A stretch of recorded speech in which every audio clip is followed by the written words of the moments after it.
Hi, I'm Paul LaBeouf. Welcome to Coffee Break Coaching. Today I'd like to talk with you about the fundamental problem a lot of my clients have, which is they're trying to determine whether somebody you have on their team is a good fit for the team, or there's somebody on their team they just want to develop and they're not sure how to develop or support them. There's a tool I use that I can get at this very quickly. It's called ADKAR. ADKAR is an acronym. It stands for Awareness, Desire, Knowledge, Ability, and Resources. It was a tool developed by the Prosky Group for organizational change, but I find it's a bit of a Swiss Army knife, and you can use it in this situation to determine, do I have the right person on the bus? And if I do, how do I develop this person? Let me give you an example. So first we start with awareness. So let's say we have a situation where you just do a reorganization, you have somebody in a new position, and you're trying to determine, is he or she a good fit for the position?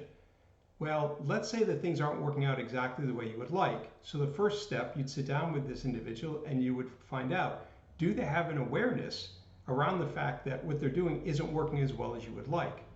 So the first step is awareness. Do they know the situation, the problem, or the impact that they're having? Awareness. If they do have that awareness, then you want to see, do they have the desire to make the change that you'd like them to make in order to step up to play the role they need to play? So do they have the desire to do it? So first is awareness, second is desire. If they have the awareness and the desire, then you want to see, do they have the knowledge to make the change that you want them to make? Do they have the tools? Do they have, for example, the emotional intelligence? Do they have organizational skills? Do they have the technical skills? In other words, do they have the knowledge they need in order to make the change that you'd like them to make? If they have the awareness, they have the desire, and they have the knowledge, next is, do they have the ability? This one to me is the game changer, and I'll tell you why. You can't ask people to do something that's simply beyond their capability. And I know that sounds self-evident. So for example, I'll never dunk a basketball. I could have all the awareness, all the desire, all the knowledge. I literally cannot do it. It's not within my capability. Sometimes we ask people to step into roles or to do things that's not within their capability. So this can often be a pivot point in your analysis. So awareness, desire, knowledge, ability. If they have the ability, then you want to find out the last piece. What are the resources they need? What training do they need? What structure do they need?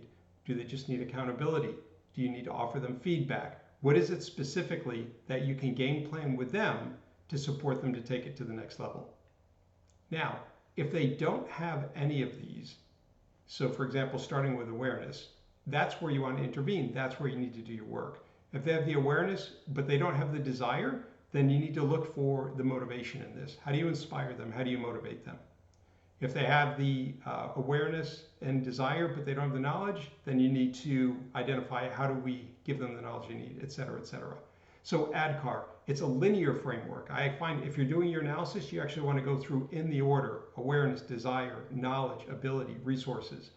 And if you use this framework, you'll find very quickly either A, whether a person's a good fit for your team, if that's your issue, or B, if you think they're a good fit, but you're not sure how to support them, specifically where to intervene, how to support them, and becoming an even more effective person on your team. So try it out, ADKAR. Love to hear how it works for you. Let me know in the comments below.